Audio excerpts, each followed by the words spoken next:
I see the crystal raindrops fall and the beauty of it all when the sun comes shining through to make those rainbows in my mind. When I think of you sometime and I want to spend some time with you, just the two of us. We can make it if we try, just the two of us. Just the two of us. Building castles in the sky, just the two of us, you and I. We look for love, no time for tears. Wasted water's all that it is, and it don't make no flower grow. The things might come to those who wait, that for those who wait too late. We gotta go for all we know. Just the two of us. We can make it if we try, just the two of us. Just the two of us. Building them castles in the sky, just the two of us. You and I.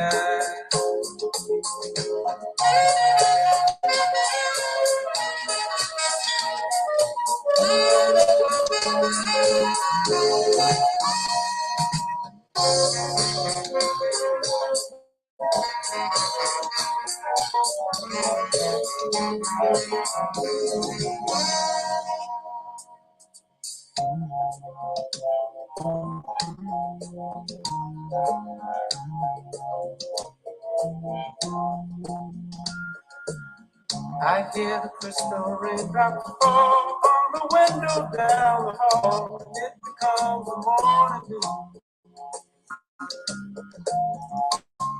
Darling, when the morning comes, sun, I want to be the one with you. Just the two of us. We can make it if we try. Just the two of us.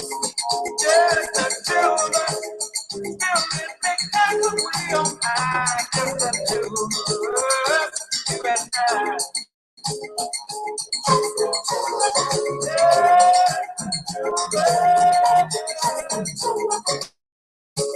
Get it together.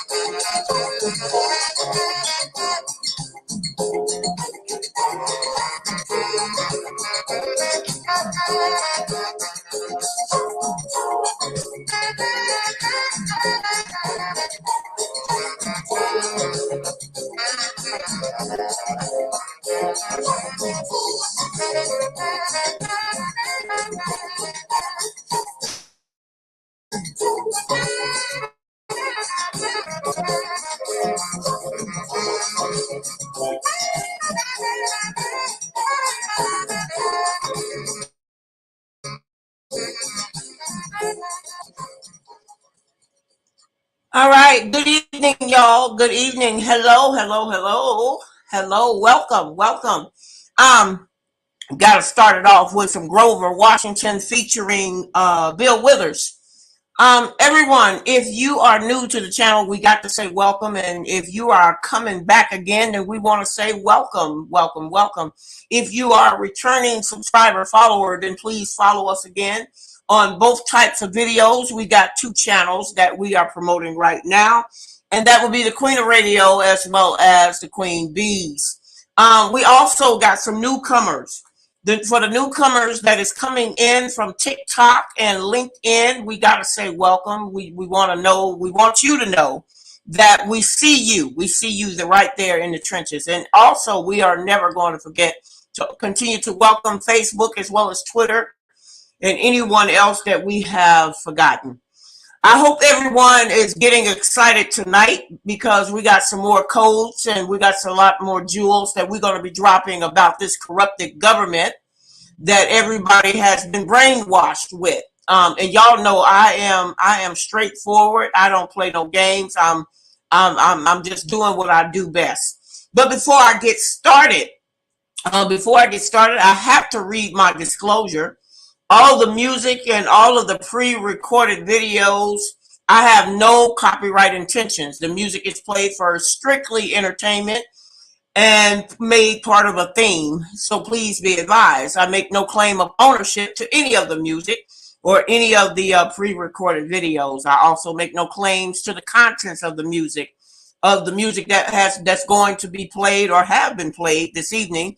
I make no claims to the music of Sade. I make no claims to the pre-recorded videos of Dr. Rashad, and any other pre-recorded videos that will be used this evening. All rights of the ownership is strictly belongs to these individuals, and I make no profit. Tonight, musical tribute goes strictly to Sade and Grover Washington Jr.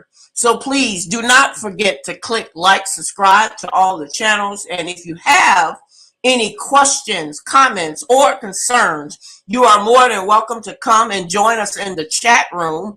Or if you don't want everybody to know what you want to talk about, then you are more than welcome to email us at atorclass101@gmail.com or queenbeesld1000@gmail.com.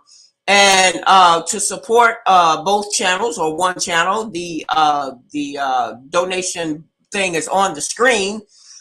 We are continuously getting ready to trying to do a fundraiser for the Queen Bees because they are currently working on getting more black men out of prison. So that's where all of the donated funds go to if anybody is wanting to know. Now, as I get started, we just gonna keep it rolling. I have some very important. This first video that I'm going to get ready to play is breaking news per se. So I got to pull this up. This is some breaking news that is coming out of Kentucky. It seems to be, first of all, they are Kentucky. The residents of Kentucky is having a rally that seems to be going on because it has been recently discovered that it seems to be that Kentucky is killing. They are still on a killing rampage, and they are killing the young people. So what has happened over the last couple of days, I believe Kentucky is starting to stand up for their community, and they did a rally. So what I'm going to do, I told the other people that I was going to go ahead and let you guys, for the ones who don't know what's going on, they are up in a roar in Kentucky right now. So I'm just going to go ahead and play the video. And anybody that's interested in seeing the video, it is in the description of this video for this evening. But for now, I'm going, and yes, it was one man on here. He did mention Grandmaster Jay. So I think he did a shout out for Grandmaster Jay, but I'm going to let you guys go ahead and listen to the tape. Let me try to set this thing up. Give me 1 second here. And okay, here we go. And that the new administration had something different with policy. However, when we saw whoever watched the tape, there was much to do about nothing. Okay, before I continue, the audio where they were actually recording is a little bit low, even for my recorder. So this has nothing to do with my recorder. It has to do with when they actually filmed this in Kentucky. So just look. So if y'all are saying that you can barely hear it, it's kind of like really small, that's because that comes off of their recording, not mine. So just letting you know that.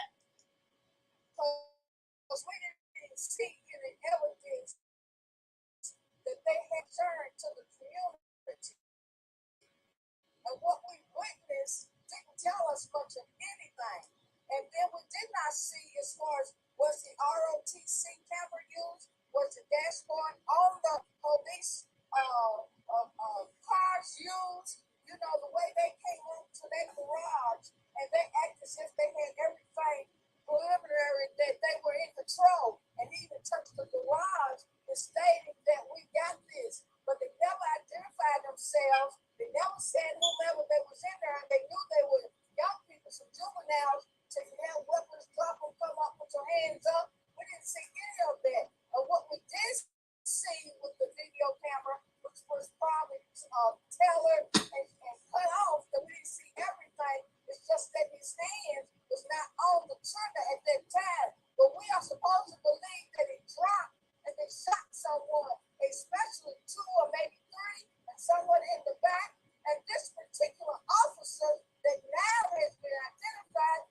Okay, I'm gonna continue to play the Kentucky information of the rally. But I want to break this down because for the ones that can hear me and for the ones who can't hear her, because like I said, it's not my audio, it's her audio. It's a lady by the name of Miss Rhonda Matthews. This has been filmed and recorded in Kentucky. Matter of fact, I believe it looks like they're standing in front of the Kentucky Police Department across the street from what I'm looking at. They have done a rally because from what I'm gathering, she has stated that the Kentucky police is now has busted in on a group of children. And it seems from what I'm listening to it seems like that this one particular officer went on a shooting spree, if I'm saying that correctly. And now what she's asking for, or what I should say, the people of Kentucky, what they are asking for is transparency from the rally that was done a couple of days ago. So I'm gonna continue to play, and I'll try to translate because of the volume. Due to the fact that the volume is so low, I'm going to try to translate in bits and pieces as to what she is trying to say.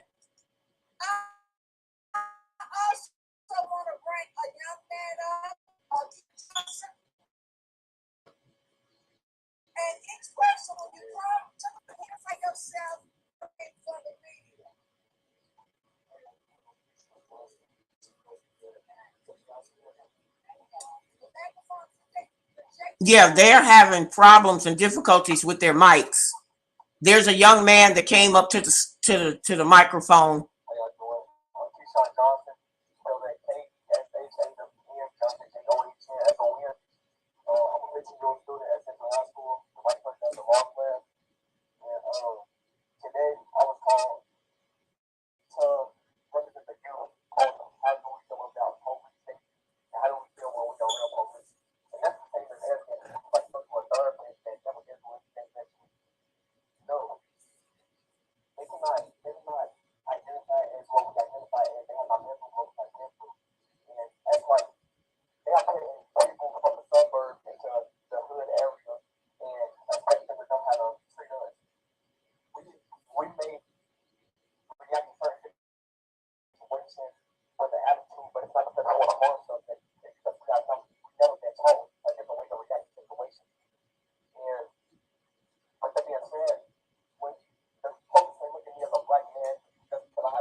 let me break that down.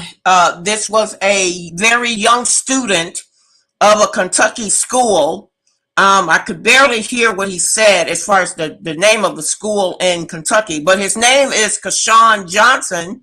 He's a prominent student of his school, and according to his message, he is saying that what the Kentucky police officers are doing, they are bringing white officers into the area where he lives as well as to the area of his school, and they are, they're not being transparent as to why they're there. And he also stated that the children, or I guess you could say the young adults, they are not being taught. They have not been taught how to deal with the police of Kentucky. So let me continue to play.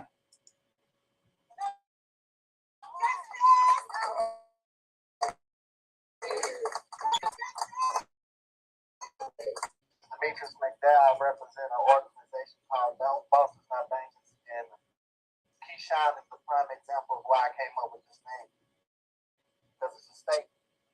Not all gangbangers just because we look a certain type of way. And definitely our police being negligent as they are, like Keyshawn said, in our community, they're policing us and have no relationships with us. Like they have this thing about already meeting us with aggression because they scared. I don't know what their background consists of, whether they're high school, they weren't treated well, not to throw any shots at them. But if you're not familiar with a certain type of breed of people, you know how to approach it. Like, I wonder why we don't have certain officers patrolling our own neighborhoods who look like us, who can identify with us. And if you can't identify with us, then how can you protect us or serve us? And I come from that same background, God willing, that I made it here today, that I could have been any one of those juveniles that been shot because I was just a mischievous thing. But that my past doesn't define my future. And if you kill one of us as a young age, we'll never be able to define who we really are and develop our full potential. And we'll never be able to reach that point with officers or any type of legislation that doesn't relate to us. Like, to be honest, the Declaration of Independence wasn't built for black people. It just wasn't. That's the facts. If y'all not gonna redo that, then y'all need to redo the police that patrol our communities. And just like Sean said, looking at them by his heart, those officers who come from those neighborhoods who don't relate to our neighborhoods, it's gonna take them to be a certain type of individual. But at the end of the day, like he said, he on his own clothing line, he's a boss out of bank. Ah, okay. That was Demetrius McDowell. He says he is part of the ones who could not hear it. He says he is part of an organization called Bosses Not Bangers, meaning that these are black entrepreneurs that is residents of the Kentucky area. And they are saying that the police officers are assuming that just because they are black, then they are assuming that they're necessarily gangbangers when they're not. So I'm gonna continue on.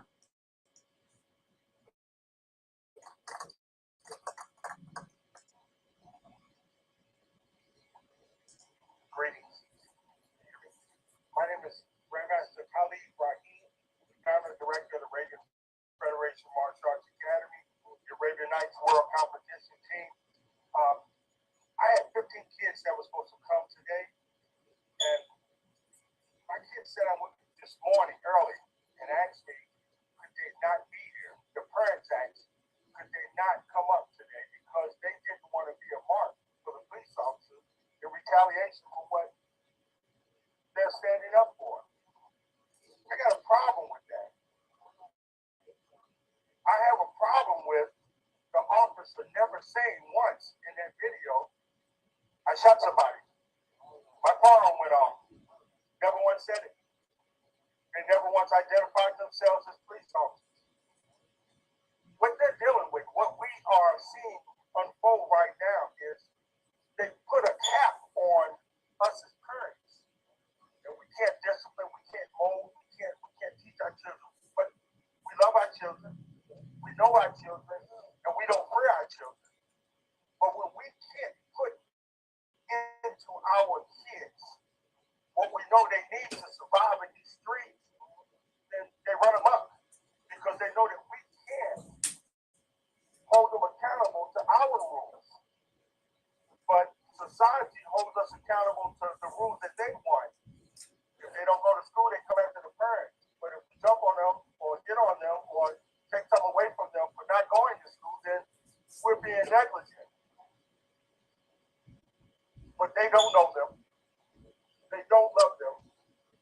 and they don't know how to interact with them.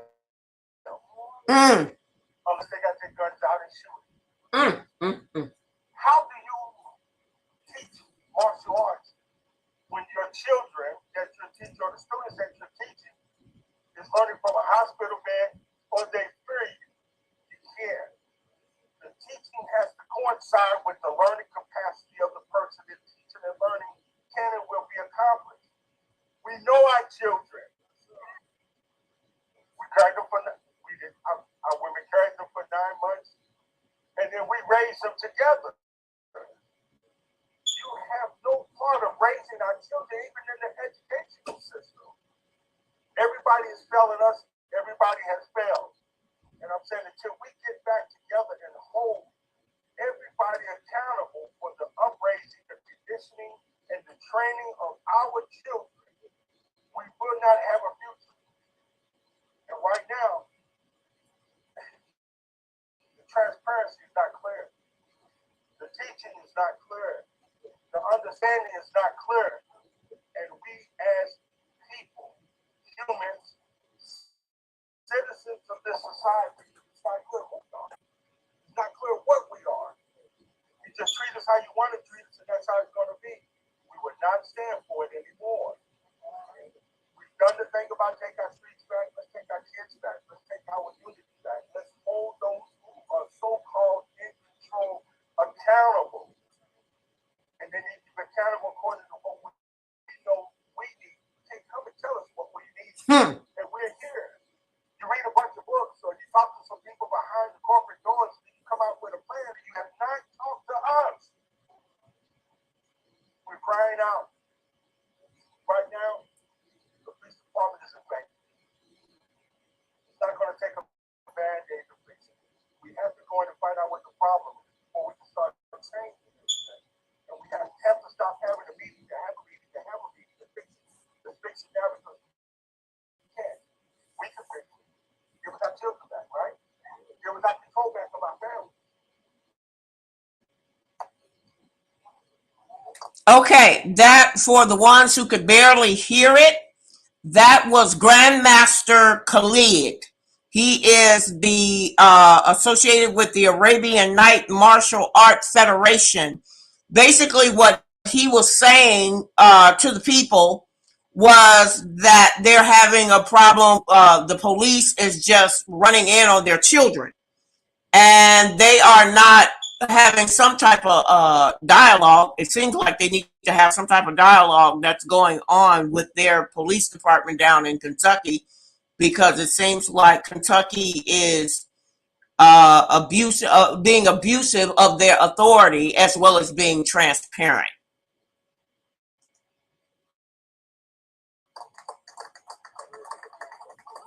Here's the next speaker of the rally, of Kentucky rally.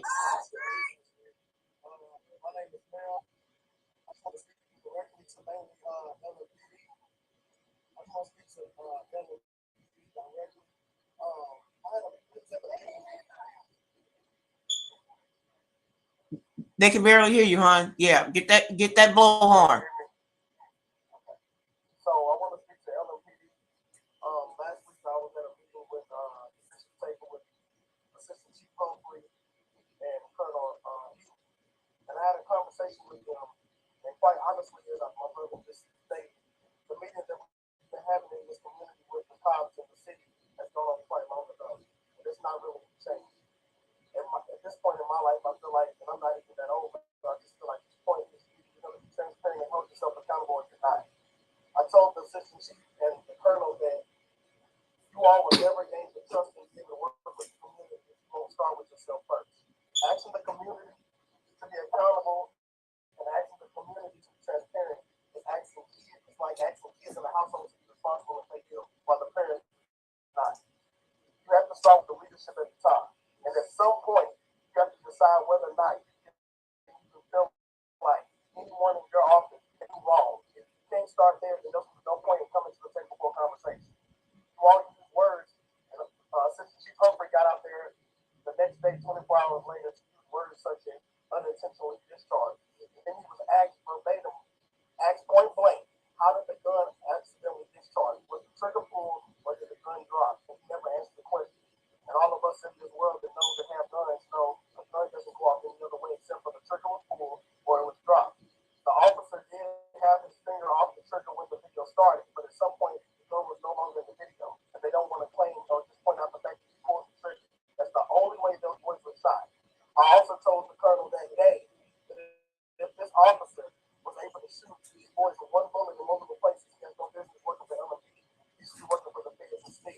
Why is he working for LMP if he can do something like that? But again, it just goes to further point out the fact that he did not just shoot one bullet and multiple people were shot. Also, as they talked to anybody in the community to ask what they heard over there. There were people that live in that neighborhood where they asked if they heard multiple gunshots or not. Again, the verbiage that they use to want to hold people transparent and be accountable is what the LMP is not doing themselves. So to keep having these conversations about accountability and transparent going to or refuse to offer to the community this point, if you're going to do it or you're not. We don't want to wait 2 weeks for a video to come out and edit it, which again proves that you're not being transparent. You're not being accountable, it's transparent, and it's edited video. Also, the fact that the officer who did it is not being held accountable. At what point do you decide that an officer can do wrong? At what point is any of their actions being fired? Assistant Chief Roper told me that they have been firing officers that didn't go. I said, at what point? So perception is reality. Perception is reality. And if the city and the community does not perceive that you are holding their own accountable, then the reality is you are not. All right, that was Mr. Mel. They are in Square. It's called the Unjust Square Park. It's where they are holding this rally. And he says he is part of an organization for Louisville, Kentucky.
I'm Kenny Owens. I'm one of the co-chairs of the Kentucky Alliance Against Racist and Political Oppression, along with Drake Dawson and Tyrell Walker, Treasurer Tia Edison, and Secretaries Greg Kishner and Dana Yonda. Greg is here with us today.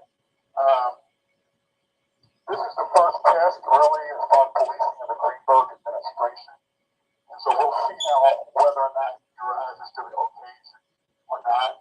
So what we're being asked to believe is that when it was an accidental discharge, nothing to see here. So far, that's what we heard. But I know of one situation where a firearm did not discharge, no one was shot, and somebody is serving 7 years in federal pen, and that is Grandmaster J. So, Free Grandmaster J. To make a statement saying that he would like to see Grandmaster J released because it was a Louisville Metro Police charge Master J. So, also, I do not want to forget our brother Quintez Brown. I don't believe that Quintez meant to shoot anybody. It was a small room. If he wanted to shoot somebody, they would have got shot. I would like to see the mayor stand up. I know this is going to be hard and say, look, I'd like to see Quintez get a second chance in life. So I would like Mayor Greenberg to do that. Do have some from our friend Elser Carl Wallace. She says, talking about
Okay, I'm not going to play the entire video.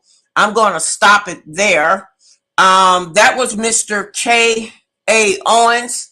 He is also a group leader there in Kentucky with the problems that Kentucky is still continuously facing. He has also shown his support for Grandmaster Jay, and speaking as far as giving him a shout out. Anybody that is interested in hearing excuse me, it's about another, I don't know, another 15 minutes of the video, but I'm not going to play the entire video.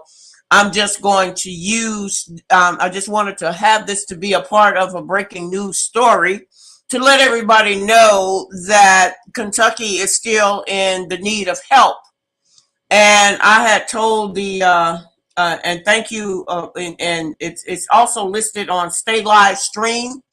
That is another YouTube holder, channel holder. You're more than welcome to go over there to check out this video in its entirety. But I did put it in the description box for anybody that is interested in learning more about the, what's going on as far as Kentucky. All right, moving right along, we want everyone to please remember to click like and subscribe. Hit the note. People keep asking me about that notification bell. I have no control over the. Notification bell. Everybody, you have to be. And yes, I've been noticing that some people have been. I don't know if it's YouTube or somebody that's running YouTube, but they're finding out that, they have to keep checking on them being a subscriber and as well as a follower. But I just want everybody to know I have no control over the notification bell. So please remember to click like and subscribe to the channel and continue to tune in. Now, I have a second video, but before I play the second video, I want to start. We are doing a musical tribute to Miss Sade. We're going to be playing her music in and out for this video. So we're gonna play a couple of songs of Sade, and then we're gonna come back, and then I'm gonna give you some more information. We're gonna play the second video, and I'm going to chop it up with dropping some more jewels about the so-called corrupted governmental system and their jails and policy, this, that, and the third. But hold tight.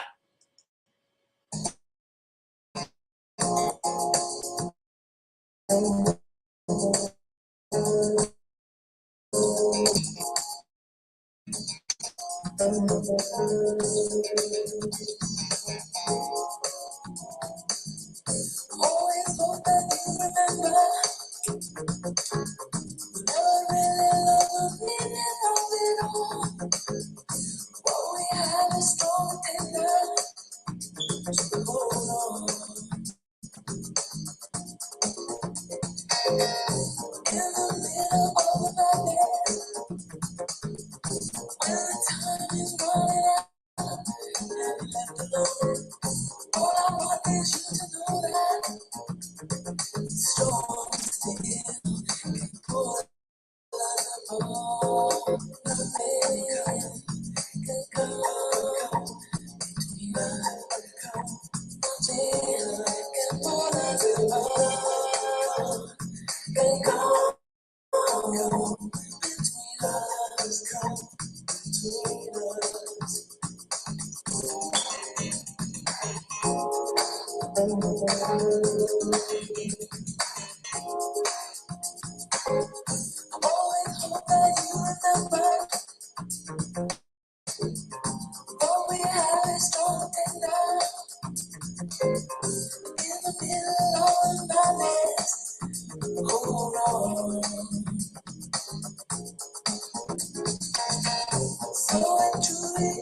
They are trying to put commercials in my thing. Let me get this mess out of here.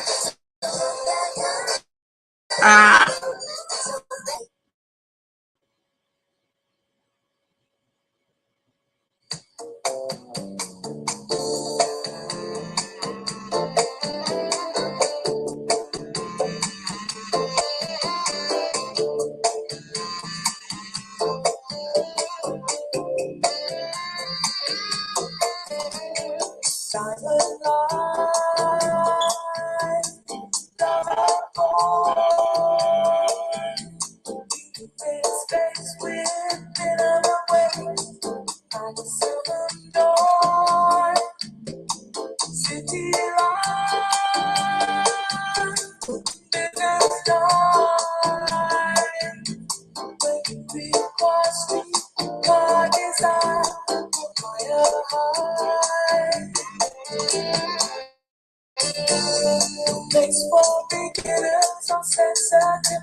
Okay, we're back in the saddle again.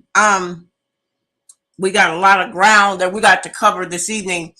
This next video is a video in reference to Dr. Rashad's off of his platform. And again, let me read the disclaimer again so everybody will fully understand. All of the music as well as the video, or I have no copyrights intention. The music is strictly for entertainment purposes only, and any part of the video is used for a theme of tonight's program. So please be advised, I make no claim of ownership. Make no claim of ownership to anything played that has been under pre-recorded of Sade, Grover Washington, Dr. Rashad. They all have the full rights and ownership that it strictly belongs to each and every person. I also make no profit off of it. Again, please remember to click like, subscribe to both channels, the Queen of Radio, as well as the Queen Bees. And should you have any questions, comments, or concerns, you can email us at atorclass101@gmail.com or queenbeesld1000@gmail.com. And all donations will show support for the Queen Bees because they are currently out there working on making sure that some more of our Black men to become free. Now, in reference to this video, and I'm going to hope that I can pull it up, come up to try my best to bring it up without the commercials interfering. Here. I'm going to give my commentary in reference because there's something that he said something that was said in this video that kind of stuck out with me that I want to give my commentary about. So this is taken from Dr. Rashad under the title of "Man Has Been Arrested for Plotting Black Massive Shooting."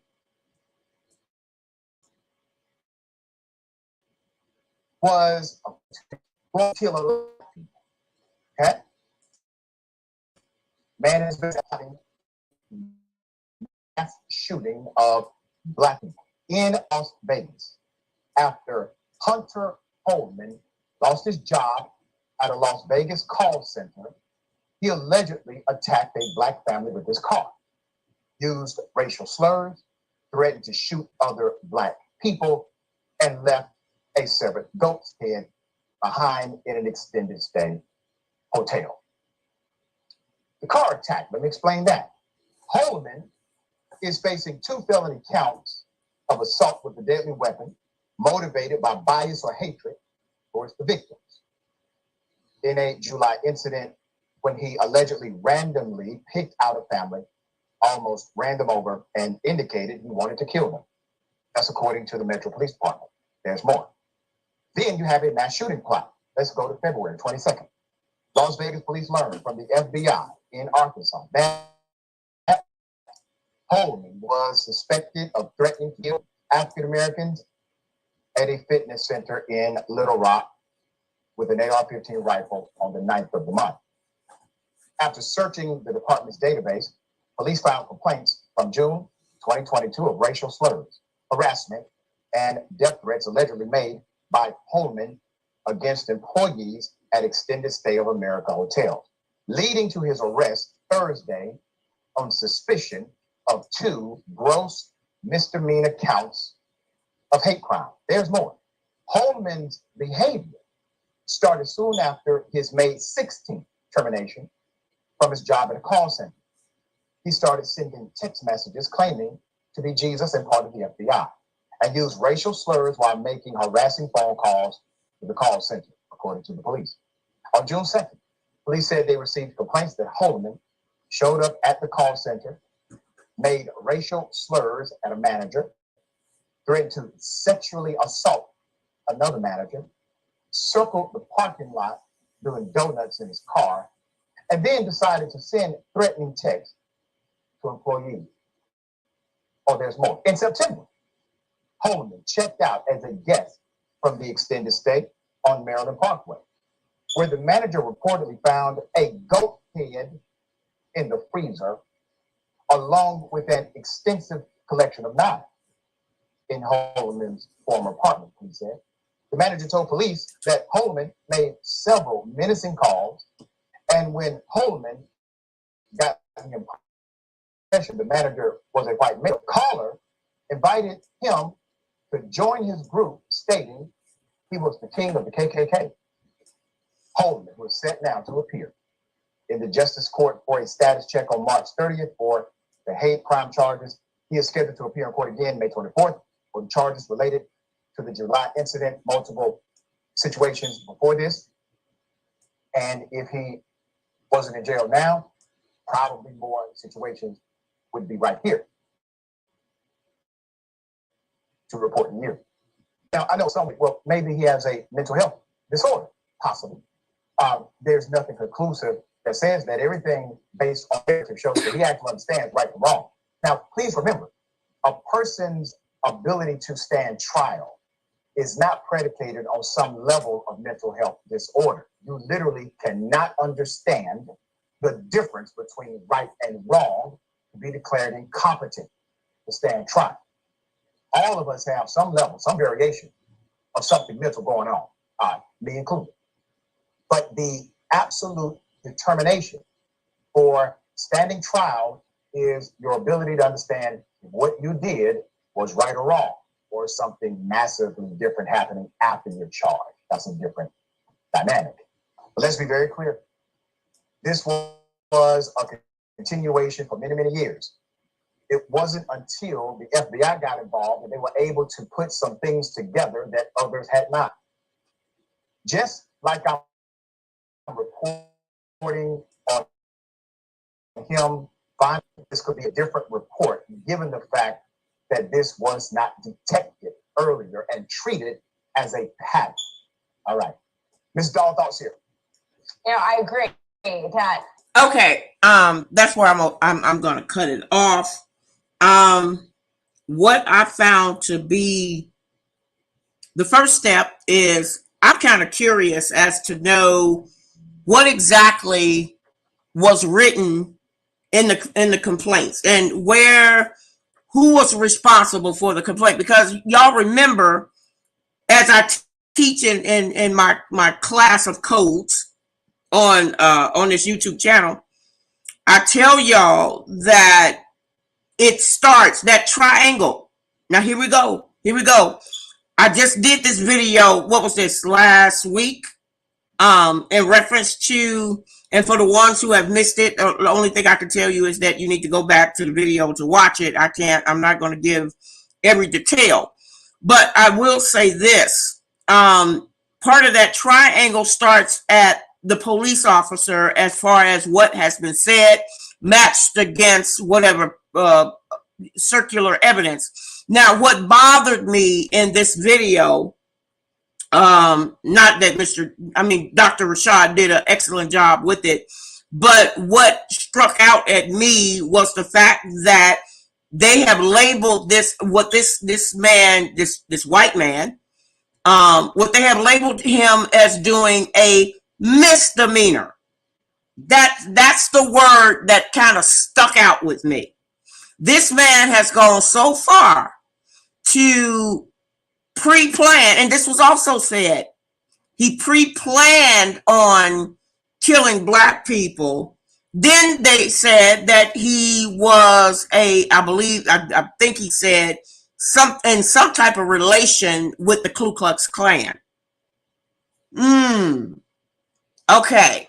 And then if you guys look at the video, if you decide to go back and check this video out on your own accord, this white bastard is sitting up here smirking.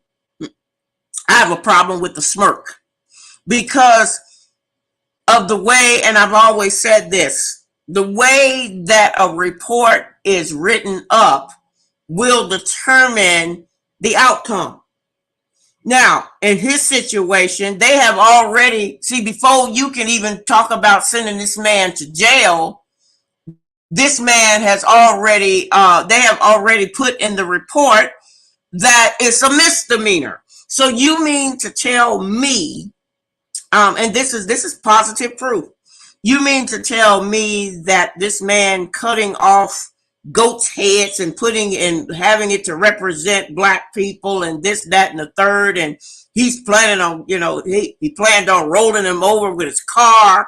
Then he turns around, he starts texting and assaulting, and I mean the list goes on and on and on and on and on. So you mean to tell me that all of this that he has done,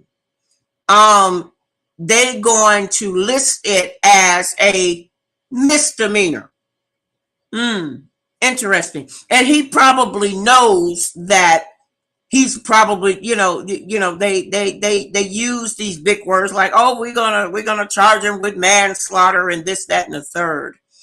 I don't know who the families are where this man has ran them over. It did not quite say that they were killed, but it did say that he was using a weapon of an AR-15.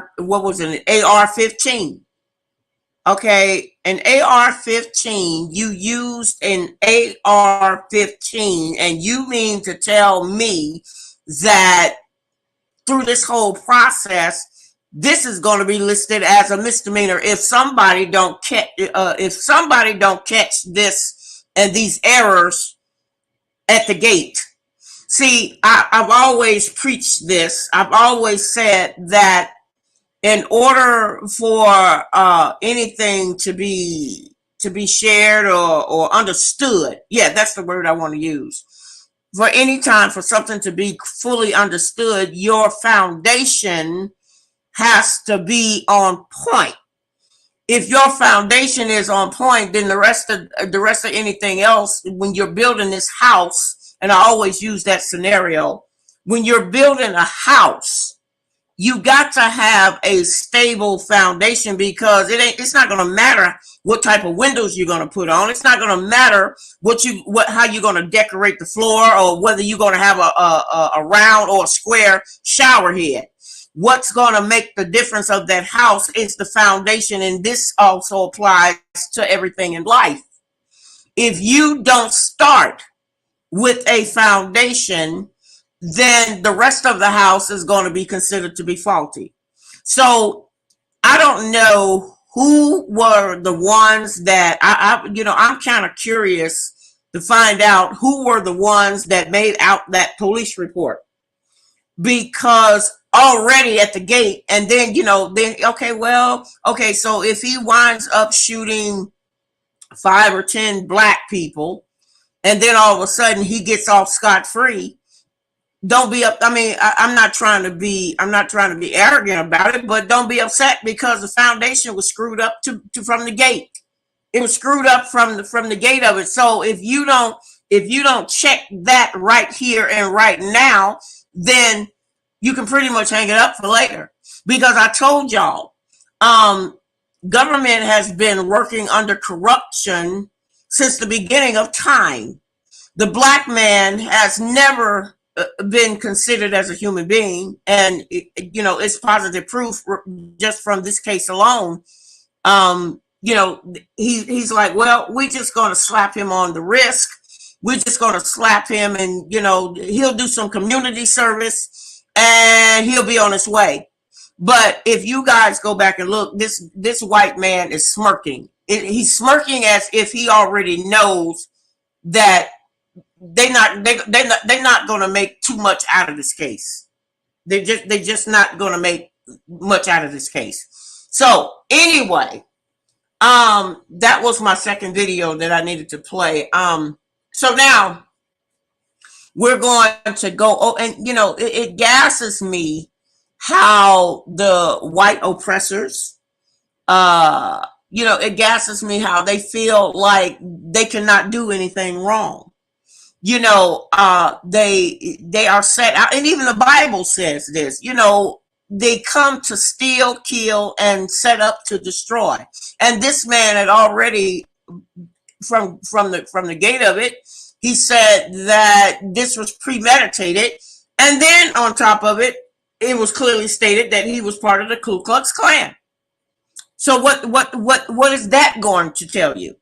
If it's not part of the steal, kill, and destroy that even the Bible talks about.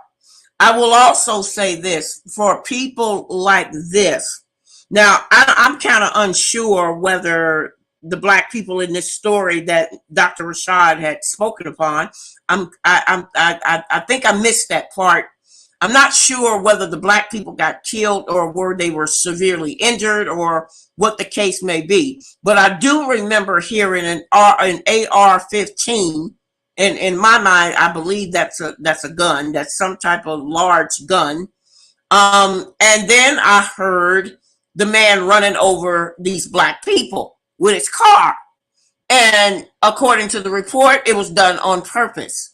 So, okay, so and for them to label this as a misdemeanor, I have a problem with that. I really, really have a problem with that. And to be quite honest, it's time for these selective white people, and I have to say selective white people. Selective white people is we as a race of black nation, we need to have these people to be held accountable for all of these misfits as of behavior. Now, according to that report, they're saying, well, now he wants to play crazy. Oh, he would play crazy if I had anything to do with it. Oh yeah, he would play. I wouldn't care about him playing crazy because I would send his lily white ass to that chair and say, fried bacon, fry. Pork rinds in season. Now, it needs to be said that if you kill someone, and this not need to just be for Las Vegas. This needs to be for the entire U.S. of A. If you kill someone and it's not been proven that it hasn't been labeled as self-defense, then the death penalty needs to be applied. Because obviously this white man didn't think much more about the lives that he is taking versus his own life. You see, I'm with the Bible, for the Bible saying eye for an eye and a tooth for a tooth. So if you knock out my teeth, then damn it, I need to knock out 10 of yours. That's just the way that needs to roll. Now, another thing that needs to be said, and I really truly wish that I could get with people of Kentucky, because the people of Kentucky, and this is not just for Kentucky, this is all the way around the globe, that ordinances and statutes and codes are not law.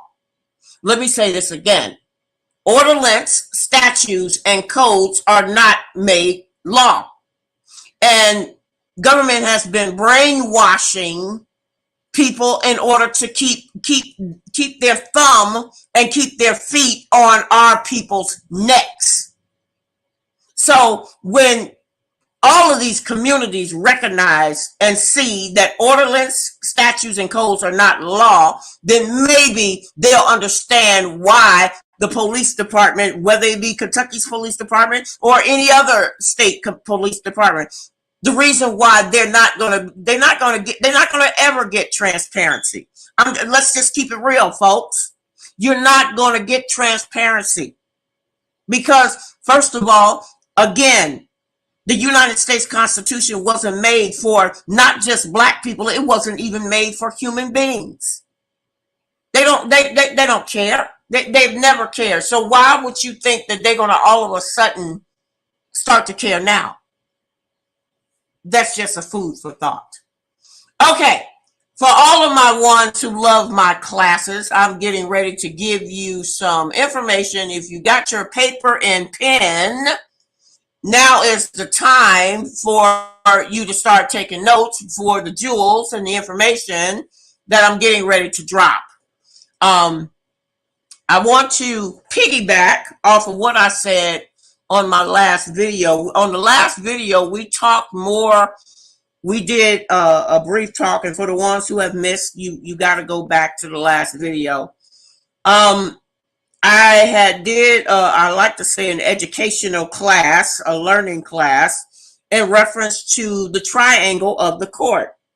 That triangle of the court consists of the judge, the prosecutor, and the defendant's attorney.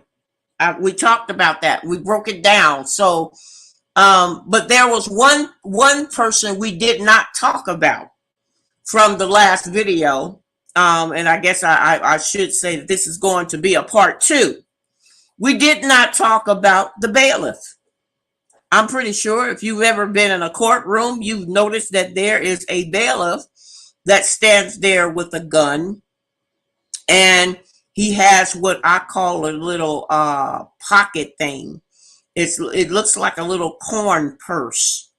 It's a corn purse that is attached to the gun. Now, one of those keys goes to what they call a gun closet. They have what they call a gun closet somewhere near the judge of that court. It's a gun closet where they have to put their gun in, and it has to be scanned and so on and so forth. And it has to be registered, whatever the codes and the cues for that courtroom. Now, but that's neither here nor there as far as that's concerned. But here is the juicy part. Okay.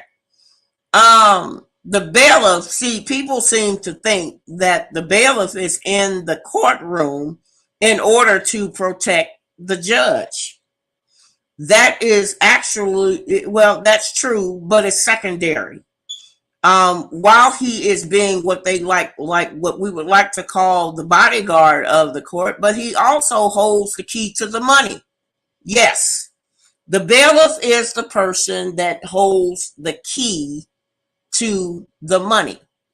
Now, he is carrying 2 types of keys.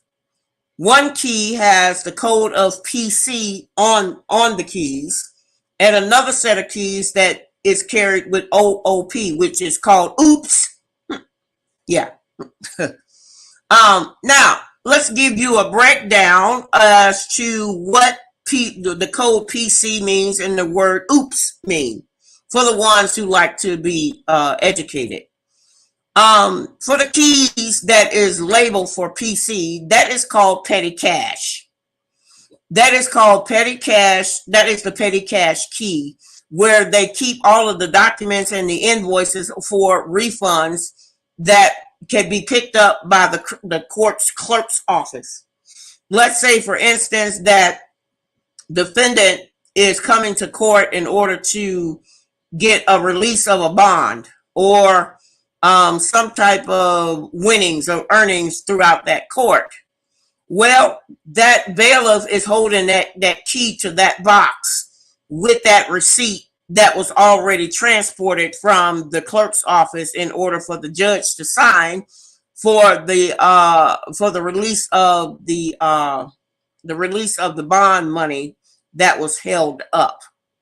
You will find that they call it PC for petty cash. It's called for P, and it's also, let me let you know this. There is also a different jail cell that is tied to the petty cash. Let's say, for instance, somebody comes in and says, well, you've been brought in for shoplifting because you stole a bag of donuts and the donuts only cost $2.99. Well, that's considered a PC, a petty cash. They will put you in the petty cash jail cell because it's color coded. And then you would have to go through what I call a backdoor funnel. You go through a backdoor funnel because they take you from one area to another and they split you off.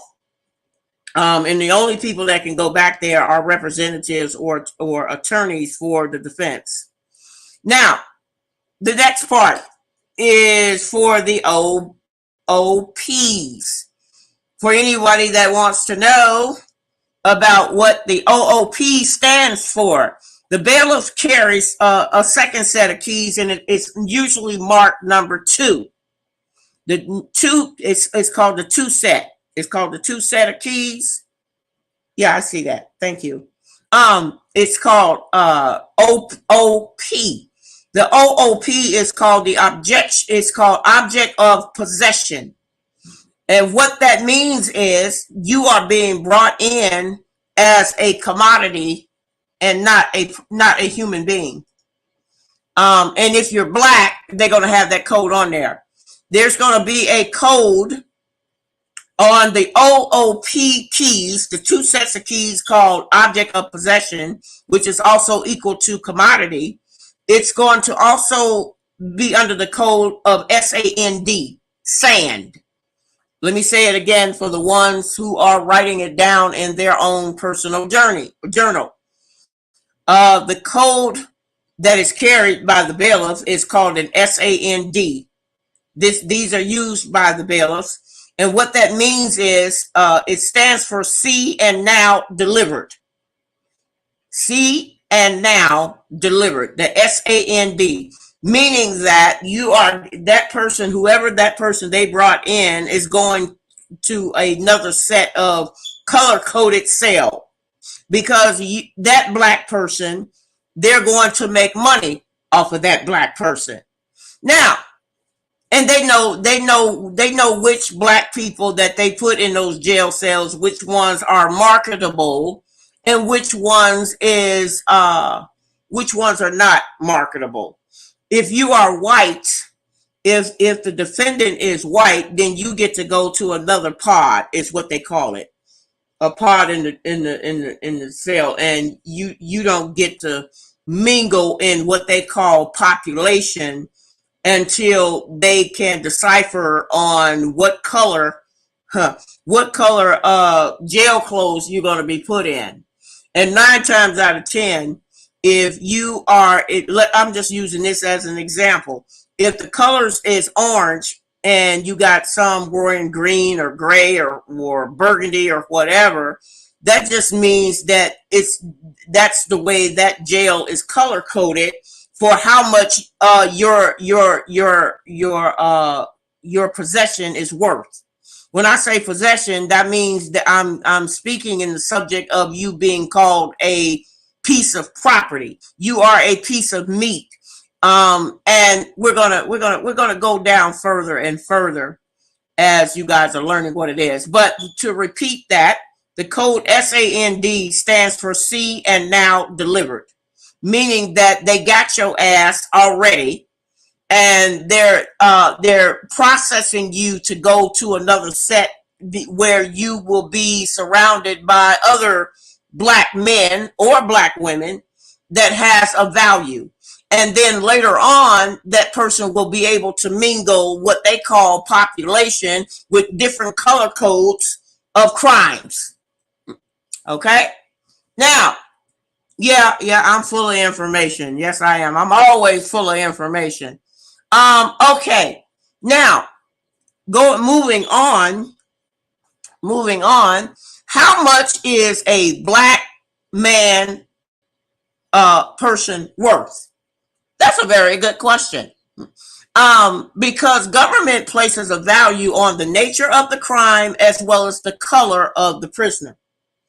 That means it's under is what they call a double coded color. And I'm gonna give you an example as to what I'm talking about.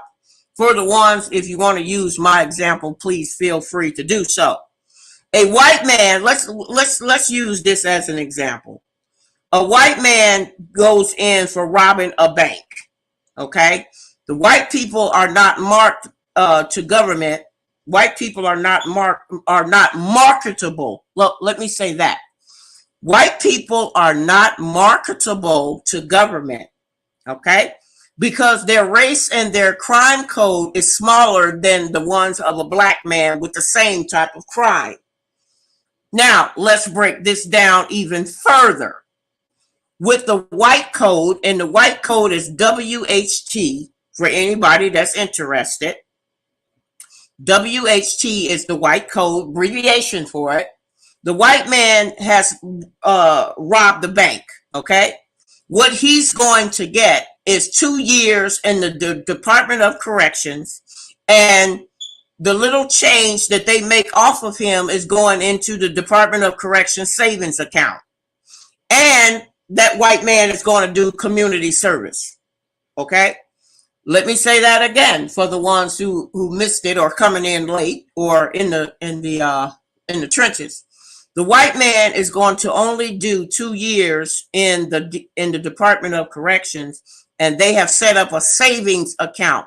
Note what I said. I said a savings account, and that white person is going to be required to do community service.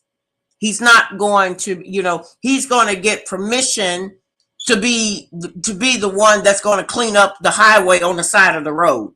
Okay, he's gonna be able to drive the vans.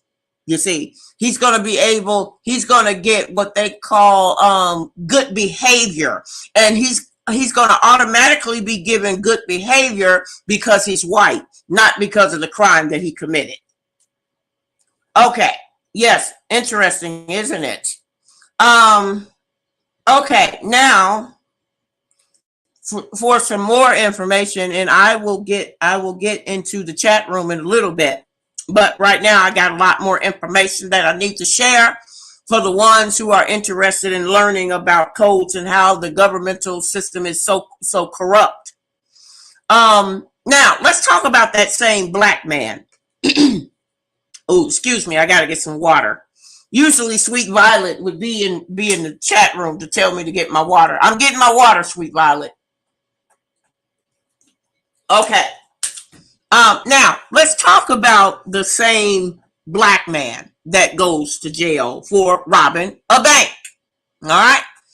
The black man is going to get the same type of crime, but it's not going to be coded. It's not going to be coded the same. It's going to be coded BLK. Okay. BLK stands for the code of being black. Now, for the black man is going to get 7 to 10 years. Please understand that. And where his account is going to go, it's not going to go into a savings account. It's going to go on the prison stock market exchange. Black men are the highest in the DOC making money off of the stock exchange that is privately held behind the Department of Corrections. Now, the way that they got it written up on the paperwork, the black man has to grow interest over a period of 7 to 10 years. Does that sound familiar to anybody? I'm just saying. Anyway, they put the black man on what they call the prison stock exchange that is under a private account that is listed upon under the Department of Correction. Now, depending on what state it in, you will have, they uses the, whatever state, I'm just going to use this as an example. Let's just say Michigan. Michigan would put Michigan Department of Corrections. Okay. And that's how it would be coded for the black man under the crime of bank robbery. Now, keep in mind, I told you, the white man that's coming in for bank robbery, he's going to come in what they call prison population under a different color coded, what they call clothing. Okay. And the black man is going to have different color clothing because it's the same crime, but he's been placed on the stock market. He's not placed, his account is not placed into the savings account of the Department of Correction. It's placed on the black market for stock exchange for the prisoners. Now, yeah, I know. The white tends to, see, that's the difference. I want, when you write down your notes, write down the difference between the two. Not just because a white man versus a black man, it's because of what type of money goes into what type of account. See, they consider the white man's charge as what they call petty cash. I told y'all that's what the bailiff carries. He carries that PC versus that OOP. Now, due to the fact that the black man's are being tied to the stock market, the DOC can borrow against that account at any time. If, let's say, for instance, if the jail should run short. Now, keep in mind, the jail is never going to run short because they already have listed the black man as at a high market, as a commodity or a possession of the jail. They treat it like a CD account. Y'all know how you open up a CD account? You put money into it, in every 4 months to 6 months, depending on the regulations and the requirements of that CD account, it grows interest. Well, that's what they do with black men. They the dividends. Oh, and here's another little tidbit for you. The dividends are paid out every 4 months off of that black person that they've collected. The dividends, y'all know what that dividends, if you know anything about business, is basically a fancy word of saying interest. Now, here's another little bit of jewels for your, see, I told you I'm going to write me a book. I decided I'm going to have to write a book and put all this information in there. I just want to go ahead and expose them all at once. But anyway, moving on. So black men that goes to prison, regardless of whether they go to prison for a local crime or a federal crime, it just means that the dividends is much higher.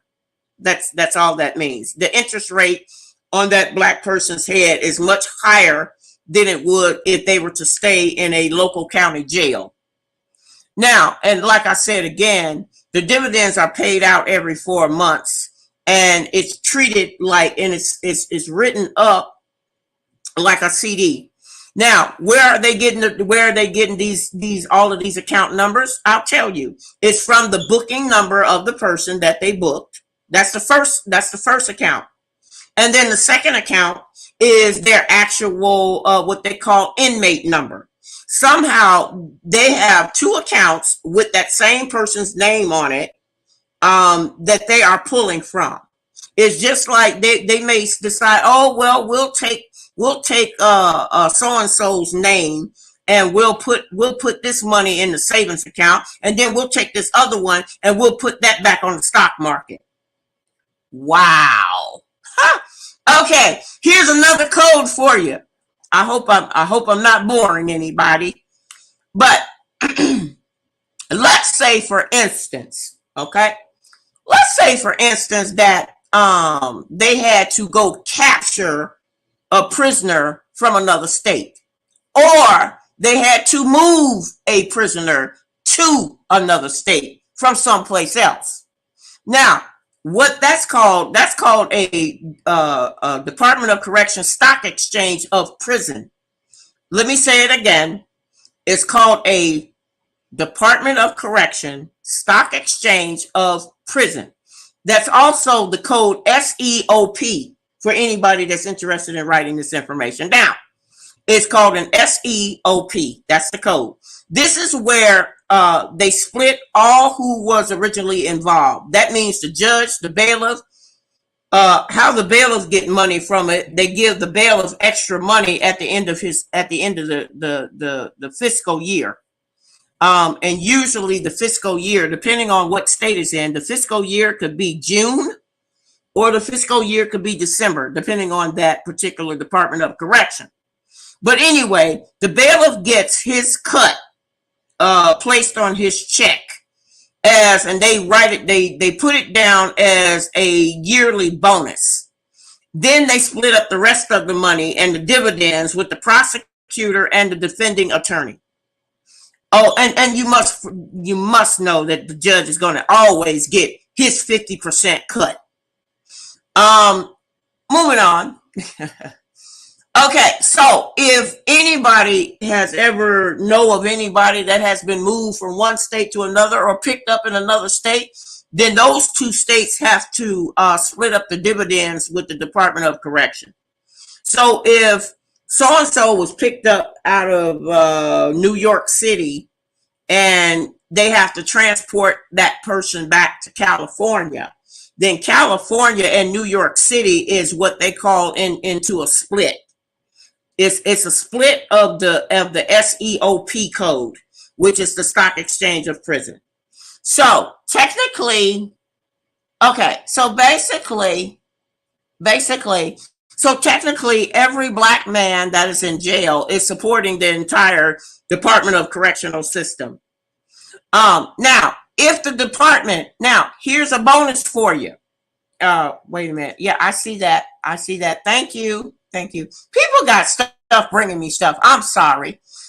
Anyway, as I was saying, let's say for instance, the Department of Correction has been found guilty of a wrongful conviction, or not just the Department of Correction, but you gotta also put in there the judge, the prosecutor, and the defense attorneys.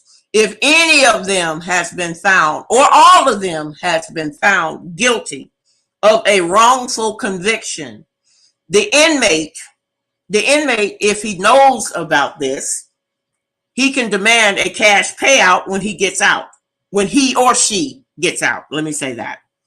He can file his paperwork.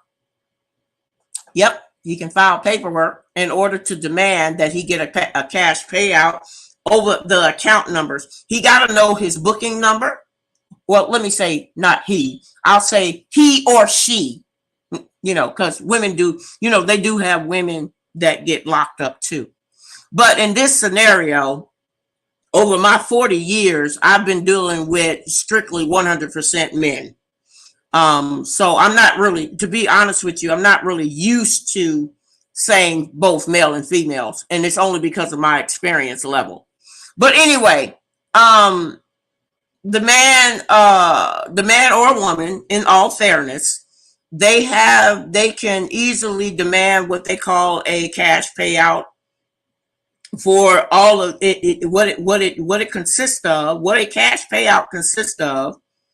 They would have to calculate all of the days that they were falsely and wrongly incarcerated. Okay. once they tally up, let's say for instance, and we're just using this as an example, we're not saying any in particular person. Let's say, and we'll make it easy. We'll make it easy. Okay. Let's say that they let so-and-so, he was in jail. He was wrongfully convicted, and he was in jail for 7 days. Okay, 7 days, and that includes Sundays and holidays or whatever. Now 7 days. Now, depending, and here we go again with depending on what state the prisoner is in. And it also depends on whether the prisoner was transferred from another state and brought to another state in order to be a part of the original wrongful conviction. Because you got to remember, wherever that state picked that person up from, they have to do what they call an SEOP split. Now, if let's say, going back to saying, let's say that the inmate was only in there for 7 days and it was a wrongful conviction from all parties. That means that the inmate has a legal and civil right to collect all of the money that all of these departments has collected on his or her head. What that means is, if that particular state has collected, and y'all need to write this down because it really depends on the state. Every state is different. No two states is alike. The state can, the Department of Correction can be held liable and accountable for anywhere between $10,000 to $25,000 per day for a wrongful conviction. Now, let's go over the math again. Let's say that the prisoner or the inmate was only in there for 7 days. Now, if you count, and let's go with the minimum. If the minimum is 10,000 and you're multiplying that times 7 days, that means that prisoner is entitled to $70,000 upon his exit of that prison. Now, or they can do what they call a settle out.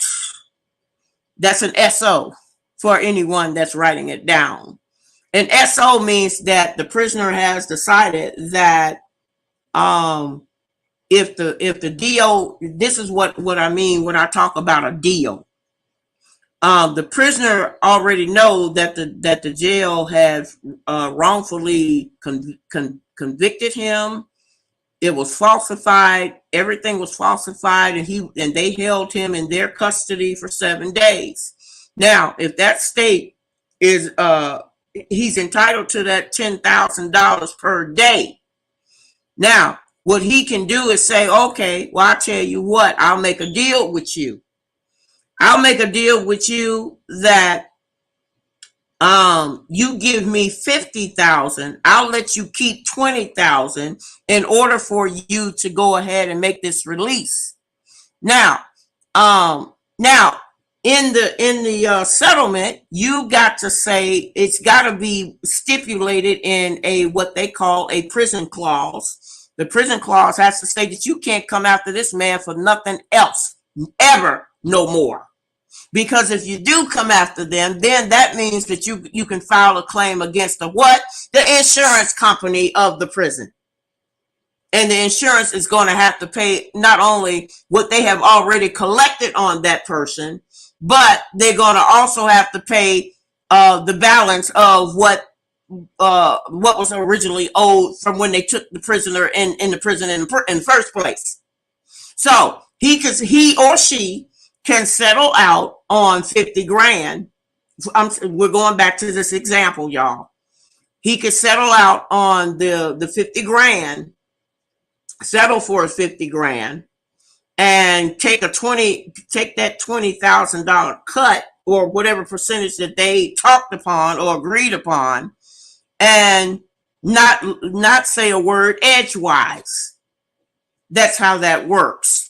So And let it also be known that it has absolute, well, some people seem to think that it has something to do with a plea deal. That has absolutely nothing to do with a plea deal. This is something completely different. A plea deal is, that's a whole different ball of wax. But I can understand how people can assume that it's affiliated with it. It's the only way a plea deal would be a part of this deal if it has been specified in the clause of the private deal that the prisoner or the inmate has made with the Department of Corrections. That's how that rolls. Now, here's another bit of tidbit information. One can tell what type of account, the way both the numbers and the letters are arranged as on the inmate's ID versus his booking numbers in association.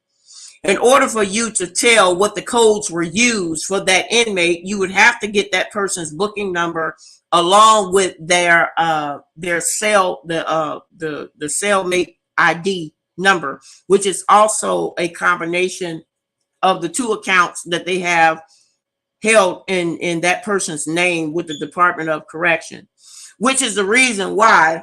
And here's another thing that they have to keep up with. Let's say, for instance, the person is incarcerated, and they always tell the inmates to go ahead and set up an account for what they call commissaries and things that they supposedly need.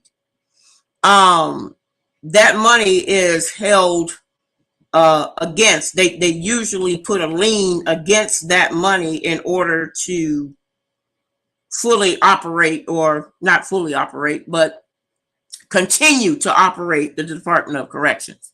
Basically, they want to know.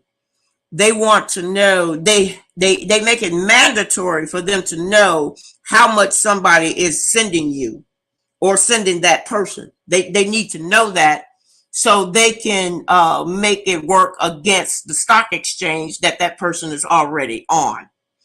That's basically the reason why. So you need to, if you know of anybody, you need to pay attention to the way that their numbers and their inmate numbers is cross going against one another. Okay, so as I'm getting ready to wrap this up, colors of crime. Colors of crime is when white government and white people fail. They do criminal activities and fail to tell the truth about it. The color of truth is clear. It's colorless. It's speaking transparent once the truth has been found. And then the color turns black. It turns black after the truth has been told within the criminal system. For anybody that want to know. Color of crimes. Anytime government does a crime, I don't care what level of government they're on. I don't care if they're an FBI agent or the president of the United States. If anybody who works in government commits a crime, they always put a white dot near that crime. And it's almost like it's a code of level of what government they're under. Now, when the truth is starting to be revealed, then you will start to see a clear dot. It's a clear, transparent dot that is stuck on the forms. And then once the truth has been completely found, the color turns black. They put a black dot on it as to make it to be a case of dismiss or vacant or lost or stolen, whatever they want to do it. But they put the color black as a seal on it. So this is the reason why I say the code black will always be justice when the truth has been revealed or resolved or solved. That's pretty much the end of that. Okay, anyway, I'm getting ready to go into my chat room. That's all I have for everybody today, as far as the codes. I'm going to be doing a full day of comedians tribute this upcoming Thursday. I'm going to be doing 2 videos on Thursday for comedy. I'm doing a tribute to Martin Lawrence and a tribute to Cat Williams. So if anybody that's interested, please stand by. Okay. Now that I have educated everybody and I've done this under 2 hours. Yay! Okay. All right. In my chat room, we have Rising Queen. Hello there, my love. Hello. How are you? Anybody that is in the trenches and want to come into the chat room before I close it out, please feel free. If you have any questions, comments, or concerns, this will be the time. If you have any questions that you would like, or you have any questions that you would like for me to answer, this would be the time to come into the chat room and ask your question, and I will do my best to answer it for you. She says she is here. Thank you, Rising Queen. Thank you, Miss Olivia. Thank you, Miss Olivia. She says, Salome, you are teaching much truth. Hallelujah. Well, I try to. This is all taken from my own personal experience of keeping our Black men out of jail or out of prison. She says, teach Black Queen. Thank you, Rising Queen. Thank you so very much. I thank each and every one of y'all for joining me tonight. So, with that being said, is there any? I'm going to play some music as we get out of here. We're coming up on our 2 hours here. Is let me see if I can pull that up really quick. I'm gonna play 2 songs. Let me see if I can pull it up. We're doing a tribute to Miss Sade. I'm gonna play 2 closing songs for anybody that is a yeah, I get off of there. I can't wait to get my radio.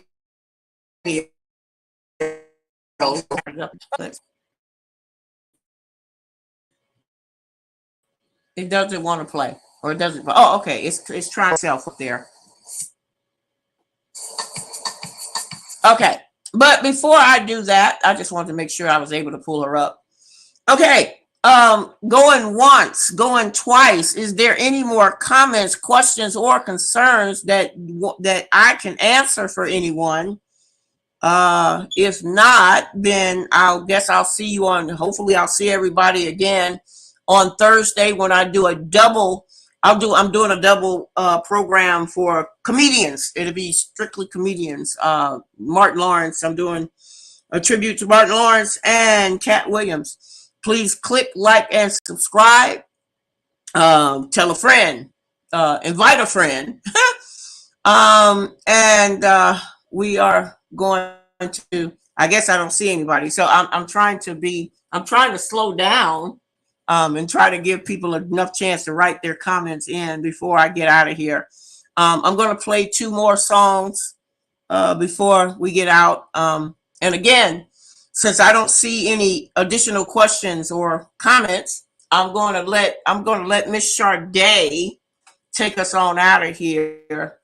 And I will definitely be seeing everybody over the top. I appreciate you guys coming. And I look forward to us meeting again next Sunday for something more educational that will help us to understand how just corrupt the governmental system is. And what they don't understand is, they're like, why, I'm going to be honest with you. I'm not really upset with white people as a whole. I'm not really upset with them. I don't have no beef with them. My problem is white government. That's my problem. And the reason why white government is my problem is because of what they have done to my people since the beginning of time.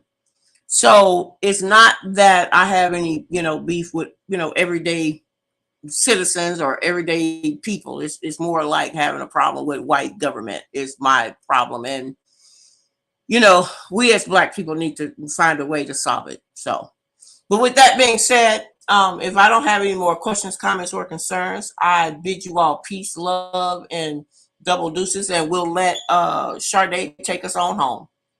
Good night, everyone.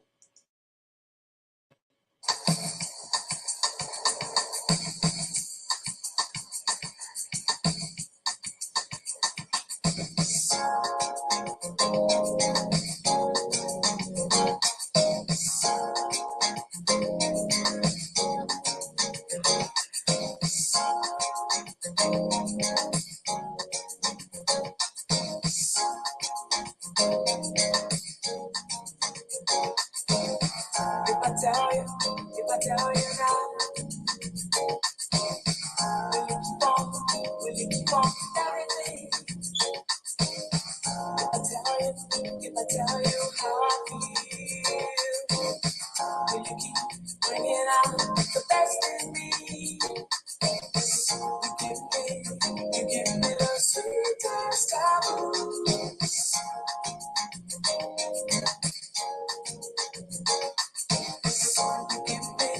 You give me the sweetest taboo.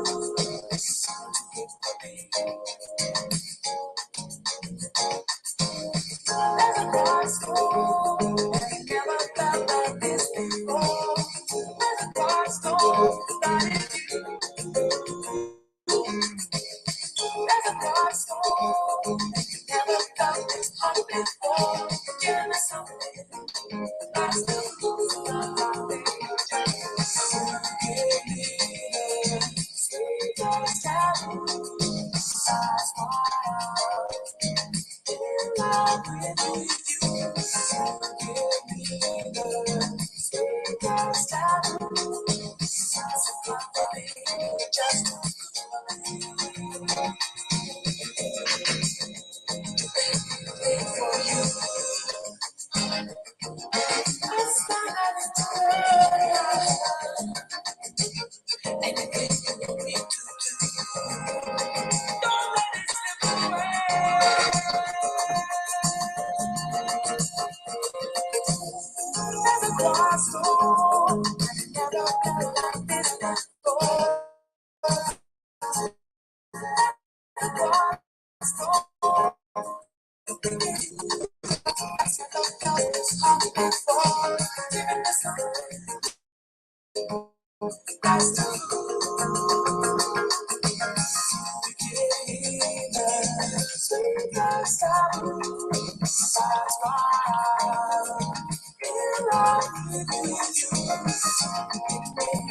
giving me the sweetest taboo.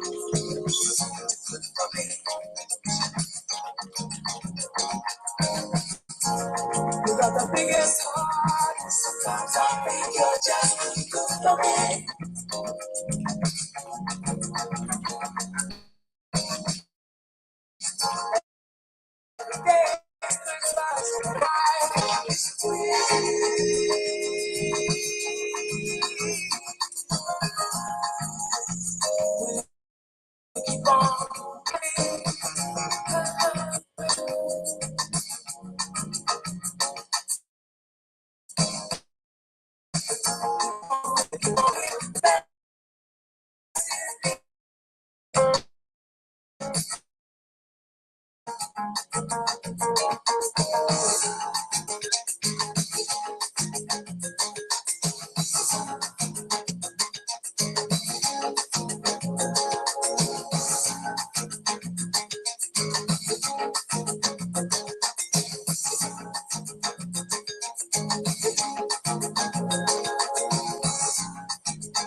I gave you all the love I got. I gave you all that I could give. Gave you love. I gave you all that I have inside. You took my love. You took my love. Didn't I tell you what I believe? Did somebody say that a love like that won't last? Didn't I give you all that I got to give, baby? I gave you all the love I got. I gave you more than I could give. Gave you love. I gave you all that I have inside. You took my love. You took my love. I keep crying, crying. I keep trying for you. There's nothing like you and I, baby. This is no ordinary love, no ordinary love. This is no ordinary love, no ordinary love.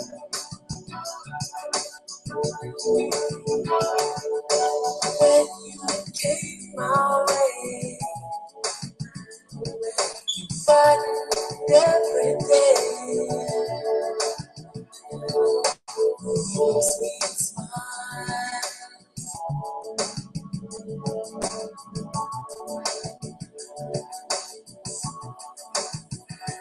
Didn't I tell you what I believe? Somebody said that a love like that won't last. Didn't I give you all that I got to give?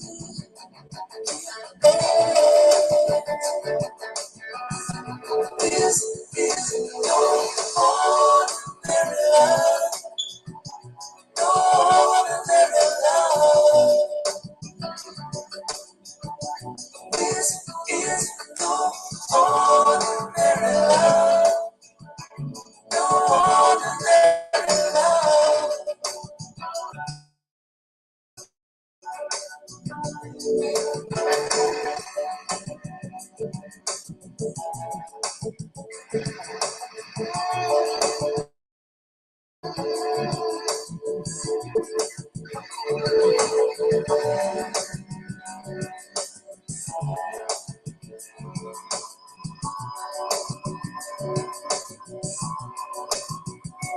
Keep trying, keep trying for you. There's nothing like you and I, baby. This is no ordinary love, no ordinary love.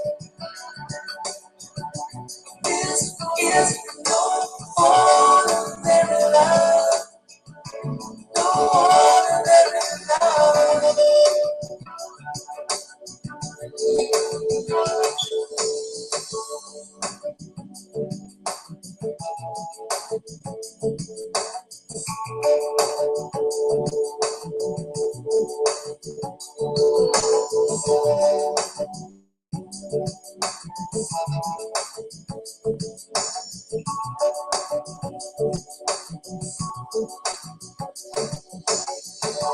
Keep trying for you, keep trying